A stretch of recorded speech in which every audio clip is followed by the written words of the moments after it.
సామెతలు 5వ అధ్యాయము. నా కుమారుడా, నా జ్ఞానోపదేశము ఆలకింపుము, వివేకము గల నా బోధకు చెవియొగ్గుము. అప్పుడు నీవు బుద్ధి కలిగి నడుచుకొందువు. తెలివిని బట్టి నీ పెదవులు మాటలాడును. జారస్త్రీ పెదవుల నుండి తేనె కారును. దాని నోటి మాటలు నూనె కంటెనో నొనుపైనవి. దాని వలన కలుగు ఫలము ముసిని పండంత చేదు. అది రెండంచులు గల కత్తి అంతా పదును గలది. దాని నడతలు మరణమునకు దిగుటకు దారి తీయును. దాని అడుగులు పాతాళమునకు చక్కగా చేరును. అది జీవమార్గమును ఏమాత్రమును విచారింపదు. దానికి తెలియకుండానే దాని పాదములు ఇటు అటు తిరుగును. కుమారులారా, నా మాట ఆలకింపుడి. నేను చెప్పు ఉపదేశము నుండి తొలగకుడి. జారస్త్రీయుండు ఛాయకు పోక నీ మార్గము దానికి దూరముగా చేసుకొనుము. దాని ఇంటి వాకిటి దగ్గరకు వెళ్ళకుము. వెళ్ళిన ఎడల పరులకు నీ యవన బలమును, క్రూరులకు నీ జీవిత కాలమును ఇచ్చివేతువు.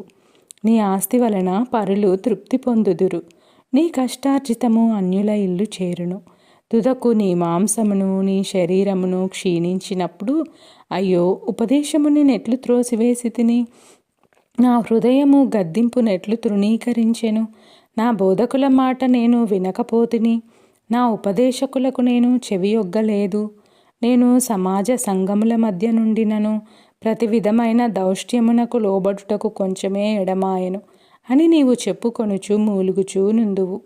నీ సొంత కుండలోని నీళ్లు పానము చేయుము. నీ సొంత బావిలో ఉబుకు జలము త్రాగుము. నీ ఊటలు బయటికి చెదరిపోదగునా? వీధులలో అవి నీటి కాలువగా పారదగునా? అన్యులు నీతో కూడా వాటిని అనుభవింపకుండా అవి నీకే ఉండవలెను గదా. నీ ఊట దీవెన నొందును. నీ యవ్వన కాలపు భార్యయందు సంతోషింపుము. ఆమె అతి ప్రియమైన లేడి, అందమైన తుప్పి. ఆమె రొమ్ముల వలన నీవు ఎల్లప్పుడూ తృప్తి నొందుచుండుము. ఆమె ప్రేమ చేత నిత్యము బద్ధుడవై ఉండుము. నా కుమారుడా, జారస్త్రీ యందు నీవేళ బద్ధుడవై ఉందువు. పరస్త్రీ రొమ్ము నీవేళ కౌగిలించుకొందువు. నరుని మార్గములను యెహోవా ఎరుగును. వాని నడతలన్నిటినీ ఆయన గుర్తించును. దుష్టుని దోషములు వానిని చిక్కులబెట్టును. వాడు తన పాశముల వలన బంధింపబడును.